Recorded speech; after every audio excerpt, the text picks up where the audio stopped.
کومل چہرے کو کینٹو دیکھتے ہوئے مجھے ذرا سی بھی جھجک محسوس نہیں ہوتی تھی، کیونکہ مجھے اس سے نظر ملانے کا ڈر نہیں تھا۔ کتنی بڑی آزادی تھی یہ میرے لیے، یہ کوئی مجھ جیسوں سے پوچھے۔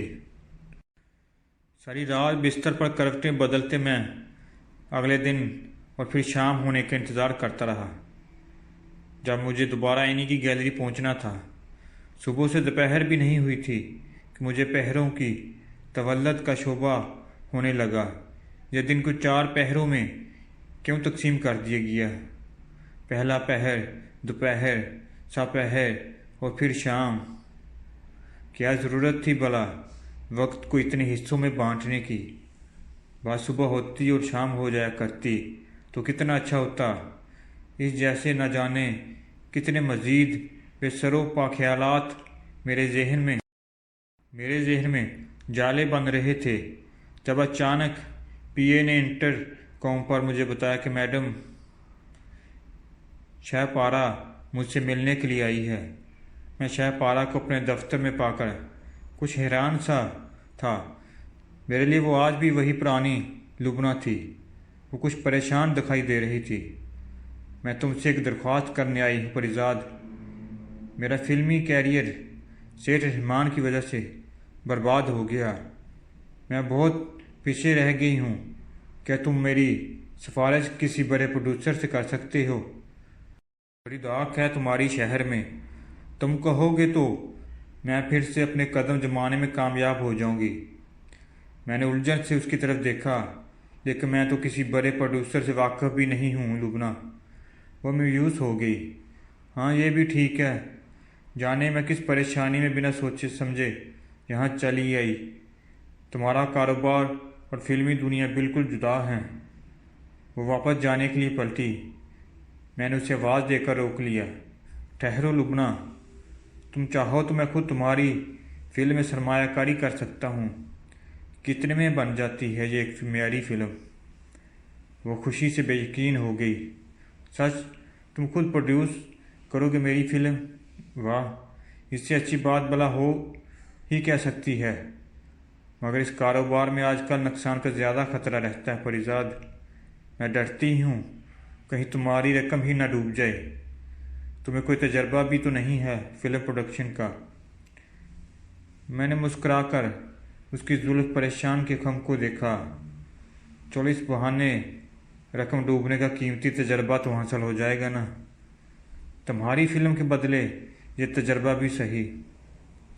ویسے بھی میں نے سنا کہ فلمیں دل سے بنائی جاتی ہیں، دماغ سے نہیں۔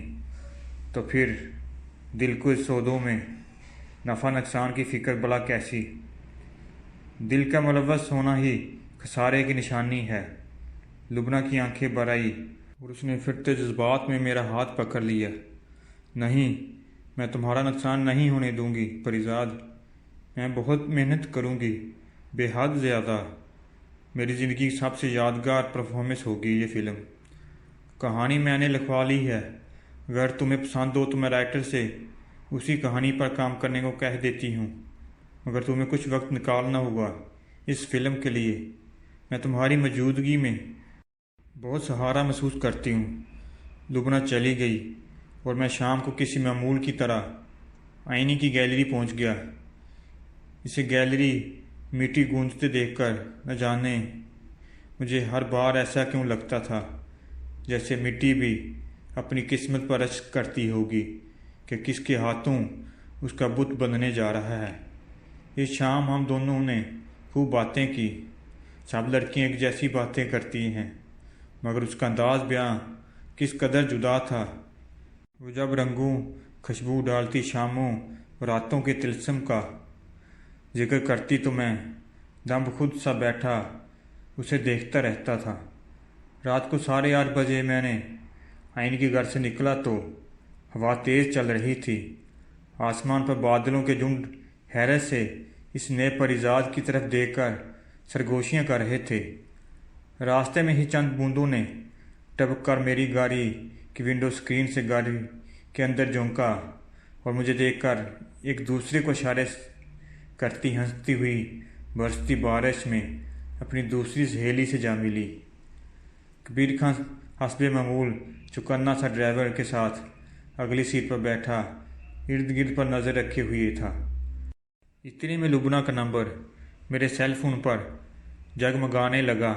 پریزاد، کہاں ہو تم؟ اجنبی شہر کے اجنبی راستے، اور میں وہ ہنس پری۔ اسٹوڈیو آ سکتے ہو؟ ابھی مجھے تمہیں کسی سے ملانا ہے۔ میں نے کبیر خان کو اسٹوڈیو چلنے کا کہا۔ ہم ویران سے فلم اسٹوڈیو کے گیٹ پر پہنچے تو چند عجیب سے حلیے والی عورتیں اور مرد ہمیں اندر گھومتے نظر آئے۔ عجیب سی اداسی اور ویرانی چھائی ہوئی تھی سارے ماحول پر، جیسے کوئی سوگ برپا ہو۔ ہم ڈائریکٹر کے کمرے میں داخل ہوئے تو وہاں پہلے سے کچھ لوگ موجود تھے۔ کبیر کا حلیہ اور کندھے سے لٹکا پسٹل دیکھ کر وہ سب کچھ جز بز سے ہو گئے۔ میں نے کبیر کو باہر انتظار کرنے کا کہا، مگر میں جانتا تھا کہ وہ دروازے کے پاس ہی جمع کھڑا رہے گا۔ نئی جگہ اور نئے ماحول میں وہ سائے کی طرح میرے ساتھ رہتا تھا۔ لبنہ نے ڈائریکٹر اور باقی لوگوں سے میرا تعارف کروایا۔ ایک جانب کونے میں ایک بوڑھا شخص ہارمونیم سامنے رکھے بیٹھا ہوا تھا۔ اس کی آڑ میں سمیٹی سماٹی ایک شرمیلی سی لڑکی چوئی موئی سی بنی بیٹھی تھی، جو اس دفتر کے ماحول سے بالکل میل نہیں کھا رہی تھی۔ باقی لوگوں کی چبھتی ہوئی نظریں لڑکی کے جسم کے آر پار ہو رہی تھی، مگر میرے آتے ہی ڈائریکٹر نے فالتو عملے کو باہر بھیج دیا تو لڑکی کے جسم کا تناؤ کچھ کم ہو گیا، مگر ابھی تک وہ وہی دیکھی ہوئی تھی۔ لبنہ نے مجھے بتایا کہ وہ عمر سیدھا شخص استاد بنے خاں ہے، مشہور موسیقار، اور اس کے پہلو میں سمیٹی ہوئی لڑکی سنبل ہے، استاد بنے خاں کی بیٹی، اور آج وہ دونوں لبنہ کی آنے والی فلم کی دھن پر کام کرنے کے لیے یہاں اکٹھے ہوئے ہیں۔ ڈائریکٹر ایک پکی عمر کا تیز ترار سا بندہ تھا، جسے فلم بنانے کی بے حد خوشی تھی، لیکن کہیں اندر سے کوئی بے یقینی بھی اسے کھائی جا رہی تھی۔ بس پریزاد صاحب کو کیا بتاؤں آپ کو، کبھی یہی فلم اسٹوڈیو تھا کہ 24 گھنٹے کام کی شفٹ چلتی رہتی تھی۔ کہیں ندیم صاحب تو کہیں محمد علی صاحب، کہیں شاہد تو کہیں وحید مراد، کوئی نہ کوئی شوٹنگ جاری رہتی تھی۔ یہ جو فوراً آپ نے نیچے دیکھا ہے نا، یہاں تو ایک وقت 3 گانے شوٹ ہوا کرتے تھے۔ بس پھر نہ جانے کیا ہوا، سب برباد ہوتا چلا گیا۔ اب تو سال بھر میں ایک آدھ فلم بنتی ہی ہے، اور اس کا بھی کچھ پتہ نہیں چلتا۔ سینکڑوں کاریگر اور ان کے خاندان بے روزگار ہو گئے۔ وہ مزید بھی نہ رکے، یوں ہی بولتا رہتا اگر لبنہ اسے اشارہ کر کے روک نہ دیتی۔ لبنہ ہی کے کہنے پر ڈائریکٹر نے مجھے فلم کی کہانی سنائی۔ بنیادی پلاٹ محبت کی کہانی پر مرکوز تھا۔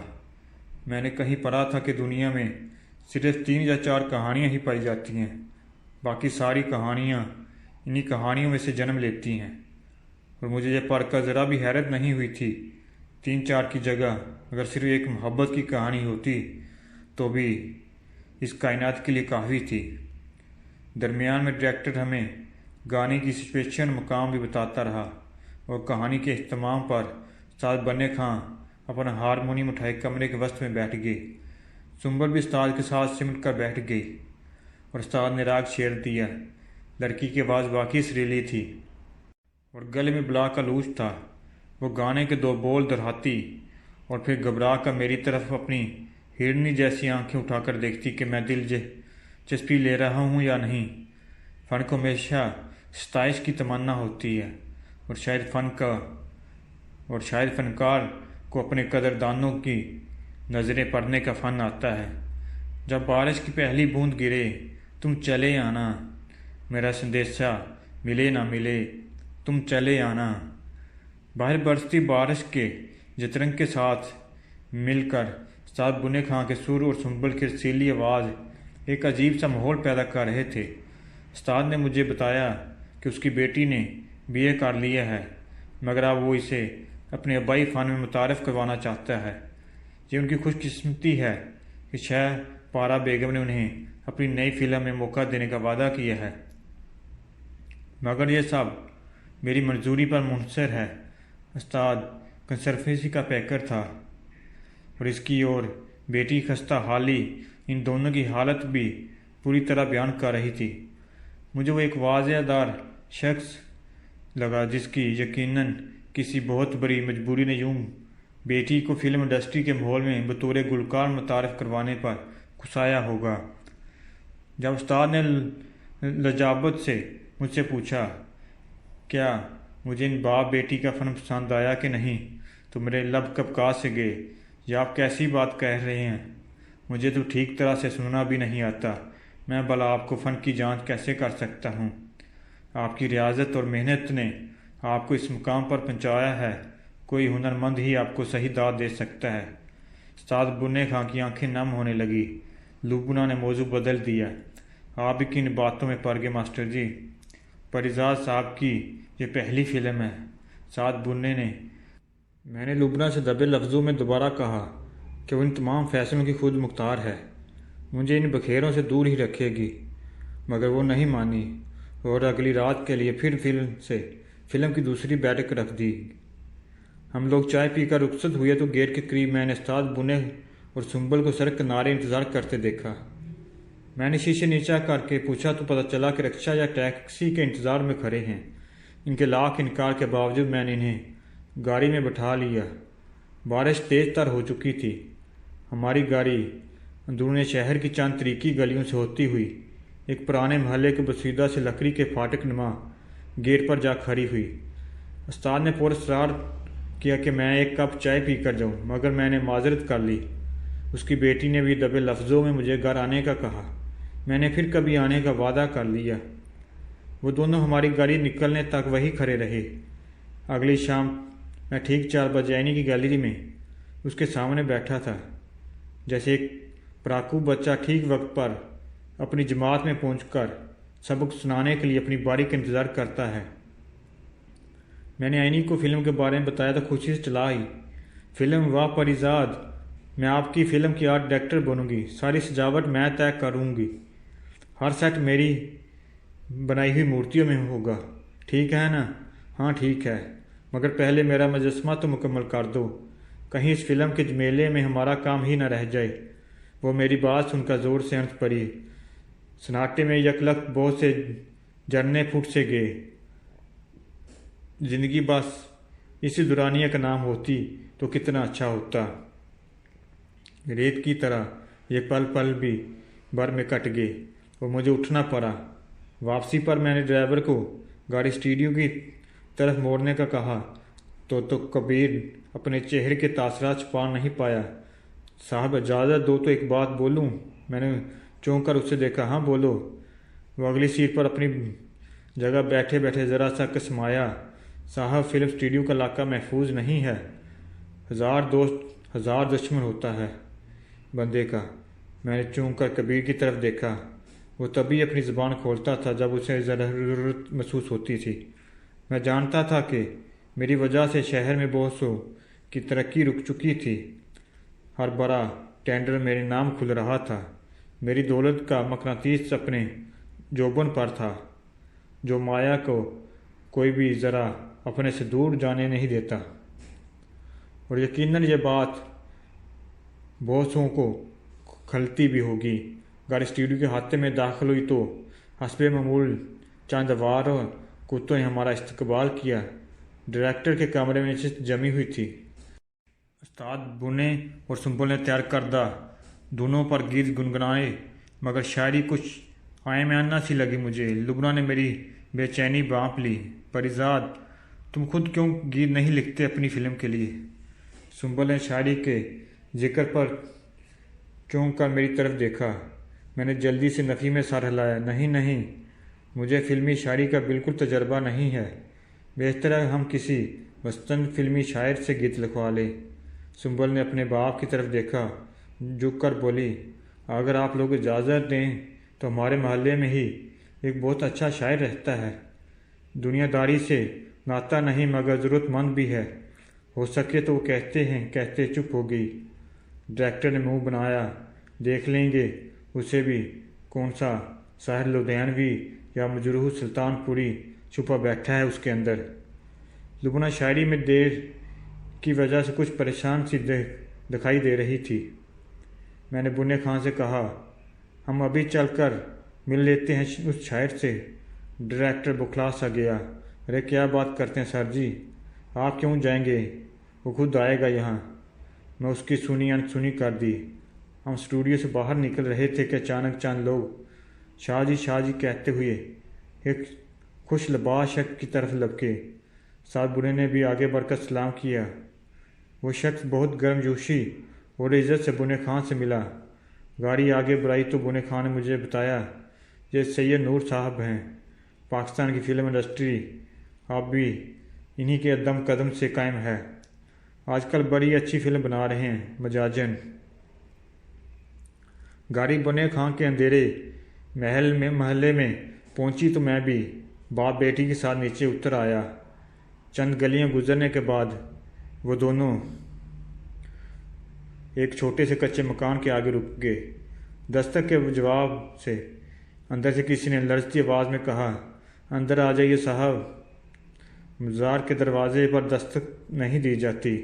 میں سنبل اور بنے کے ساتھ اندر داخل ہوا تو چھوٹے سے برآمدے کے سامنے بنے واد کمرے کے اندر لالٹین کی کمزور سی روشنی میں ٹیلا اجالا پھیلا رکھا تھا۔ استاد بنے اور سنبل کو دیکھ کر میزبان کی آنکھوں میں ایک چمک سی لہرائی۔ کبھی ہم خود کو کبھی گھر کو دیکھتے ہیں۔ بان کی جلنگ سی چارپائی پر لیٹا وہ کمزور سا نوجوان اٹھ بیٹھا۔ معاف کیجیے گا، کمرے میں ایک ہی کرسی الحاظہ وہ نہ جانے کیا کہہ رہا تھا، مگر میری نظریں اس کے چہرے سے چپک کر رہ گئی تھی۔ وہ بھی میری چبھتی نظریں محسوس کر کے میری جان میں توجہ ہو گیا، اور پھر اس کی حالت بھی مجھ جیسی ہی ہوگی۔ اور بے تابی سے کھڑا ہو گیا اور لب کر مجھے شانے سے پکڑ کر سرسراتی آواز میں بولا، پریزاد یہ تم ہی ہو نا؟ میری آنکھیں نم ہونے لگی۔ کیوں یہ چہرہ دیکھ کر بھی نہیں پہچاننا کیا؟ صرف لباس اور حلیہ بدلا ہے میرا، مقدر وہی لیے پھر رہا ہوں، در بدر ناساز۔ وہ روتے ہوئے مجھ سے لپٹ گیا۔ کہاں چلا گیا تھا یار؟ اپنے دوست کو بھی بلا دیا۔ بنے خان اور سنبل حیرت زدہ اور پریشان سے ہم دونوں کو گلے مل کر روتے ہوئے دیکھ رہے تھے۔ ہاں وہ ناساز ہی تھا، میرے کالج کے دور کا وہ واحد دوست جس نے میرے اندر چھپی شاعری کی چنگاری کو ہوا دے کر شعلے میں تبدیل کر دیا تھا۔ سنبل نے جھجکتے ہوئے ناساز سے کہا، آپ انہیں جانتے ہیں؟ یہی فلم کے پروڈیوسر ہیں پریزاد، اور میں نے انہی کی فلم کے لیے نغمہ نگاری کے لیے کہا تھا آپ کو۔ ناساز حیرت سے مجھے ٹٹول کر دیکھتا رہا۔ یہ انقلاب ہے پیارے، سب فتح کر لیا کیا؟ میرا شہ سوار، تو واقعی فاتح نکلا۔ میں نے مسکرا کر اس کی طرف دیکھا۔ نہیں، اب بھی ہار رہا ہوں، بس سونا چاندی جمع ہوتا جا رہا ہے۔ زیادہ راہ کے طور پر دل اتنا ہی ویران اور نکارا ہے، اب تک وہ زور سے ہنسا۔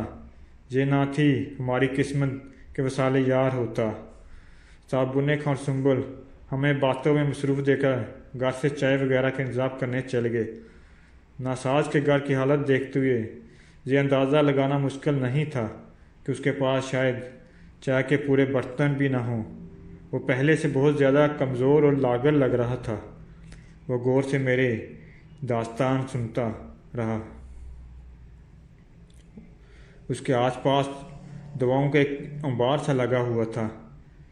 یہ تم نے کیا حالت بنا رکھی ہے ناساز؟ کالج کا سب سے خوش پوش اور زندہ دل لڑکوں بستر سے لگ پڑا ہے۔ سب خیر تو ہے نا؟ وہ پھیکی سی مسکراہٹ کے ساتھ بولا، یاد ہے کالج کے دور میں ہم نے چھپ کر ہاسٹل میں VCR پر فلم دیکھی تھی نمک حرام۔ اس میں وہ شاعر والا گیت ہم دونوں کتنا گنگنایا کرتے تھے، میں شاعر بدنام، میں چلا محفل سے ناکام، میں چلا تو بس یار، یہ شاعر جو ہوتے ہیں نا، یہ محفل سے ناکام ہی چلے جاتے ہیں۔ میں نے اسے غور سے دیکھا، اور یہ پھولوں جیسی لڑکی سنبل جس شاعر ناکام کی کیا لگتی ہے؟ اس نے ایک لمبی سی زردہ بری پگڑی ہے، مزاروں کے در کھٹکاتی رہتی ہے۔ اب دیکھو تمہیں پکڑ لائی ہے، اور جو تم ہی تھے کہ آگے کوئی روایتی فلم پروڈیوسر ہوتا تو کبھی نہ آتا۔ اتنے میں باہر سین کے دروازے پر دستک ہوئی۔ میں نے ناساز کو لیٹے رہنے کا اشارہ کیا اور خود باہر نکل کر دروازہ کھولا تو سنبل چائے کے لوازمات کے لیے کھڑی تھی۔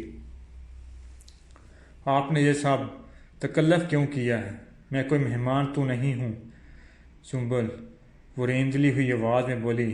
آپ اسے بچا لیں پریزاد صاحب، آپ ہی اسے بچا سکتے ہیں۔ ہمارا واحد سہارا اب آپ ہیں۔ میں نے حیرت سے اس کی طرف دیکھا۔ کیوں ایسا کیوں کہہ رہی ہو؟ کیا ہوا ہے ناساز کو؟ سنبل کی آنکھیں چھلک پڑی۔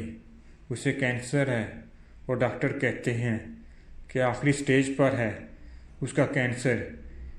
میرے پیروں تلے زمین یکدم سرک گئی۔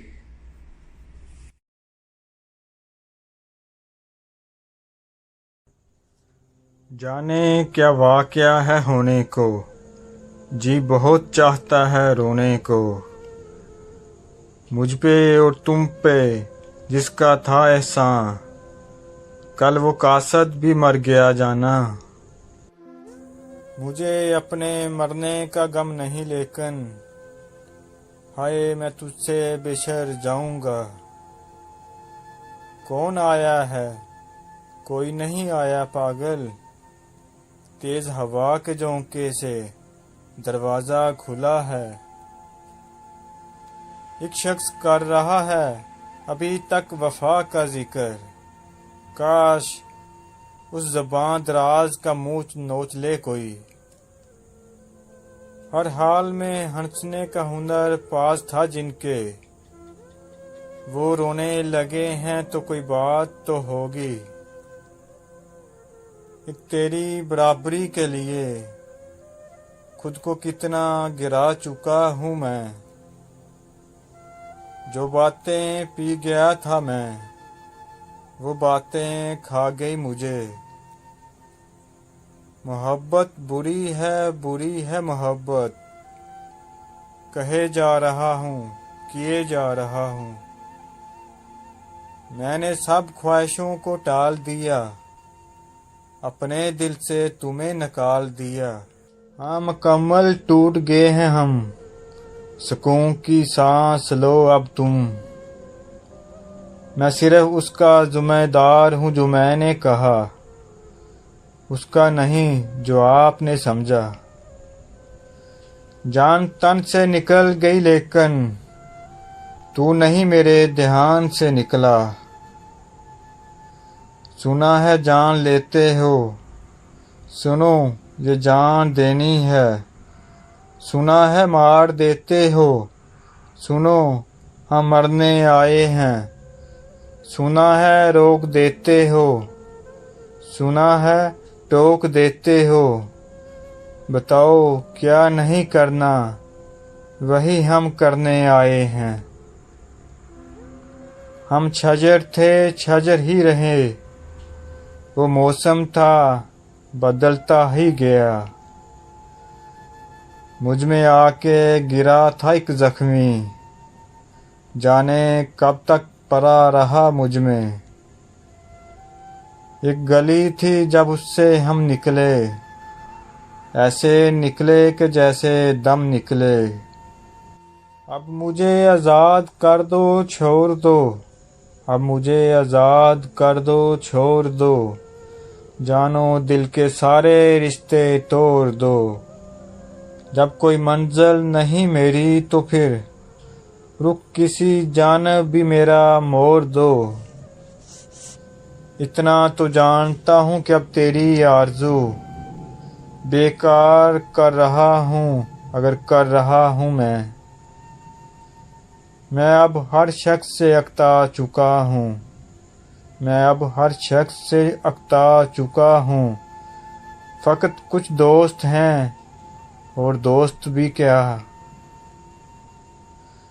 صرف اپنا خیال رکھنا تھا، یہ بھی نہ ہو سکا ہم سے۔ ہے نہ مجھے غلط فہمییں، تجھے جب بھی لکھا اپنا لکھا۔ ان رفیقوں سے شرم آتی ہے جو میرا ساتھ دے کے ہارے ہیں۔ دشمنوں تم کو خوف کس کا ہے، مار ڈالو کہ میں اکیلا ہوں۔ چاند تارے بلا وجہ خوش ہیں، میں تو کسی اور سے مخاطب ہوں۔ میرے غصے کا اثر کیا ہوگا، میرے غصے کا اثر کیا ہوگا، مجھے غصے میں ہنسی آتی ہے۔ اب مجھے کوئی دلائے نہ محبت کا یقین، جو مجھے بھول نہ سکتے تھے وہی بھول گئے۔ وہ جو مرنے پہ تلا ہے اس نے جی کر بھی تو دیکھا ہوگا۔ تم کوئی بات کیوں نہیں کرتے، پھر کوئی بات ہوگی ہے کیا؟ یہ کافی ہے کہ ہم دشمن نہیں ہیں، یہ کافی ہے کہ ہم دشمن نہیں ہیں، وفاداری کا دعویٰ کیوں کریں ہم؟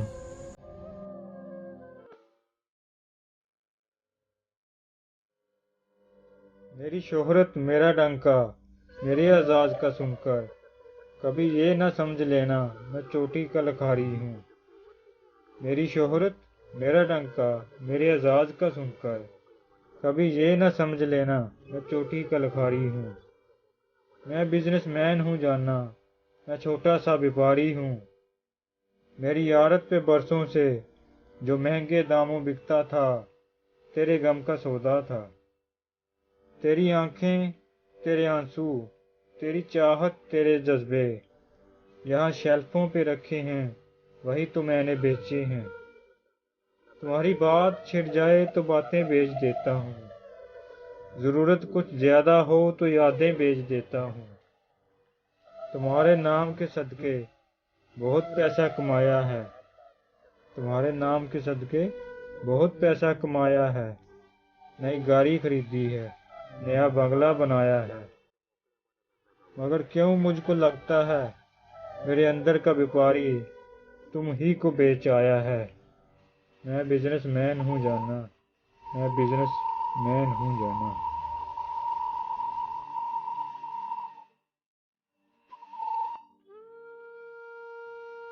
ملال ہے مگر اتنا ملال تھوڑی ہے، ملال ہے مگر اتنا ملال تھوڑی ہے، یہ آنکھ رونے کی شدت سے لال تھوڑی ہے۔ بس اپنے واسطے ہی فکر مند ہیں سب لوگ، بس اپنے واسطے ہی فکر مند ہیں سب لوگ، یہاں کسی کو کسی کا خیال تھوڑی ہے۔ پروں کو کاٹ دیا ہے اڑان سے پہلے، یہ خوف ہجر ہے شوق وصال تھوڑی ہے۔ مزہ تو تب ہے کہ ہار کر بھی ہنستے رہو، مزہ تو تب ہے کہ ہار کر بھی ہنستے رہو، ہمیشہ جیت ہی جانا کمال تھوڑی ہے۔ لگانی پڑتی ہے ڈبکی ابھرنے سے پہلے، لگانی پڑتی ہے ڈبکی ابھرنے سے پہلے، غروب ہونے کا مطلب زوال تھوڑی ہے۔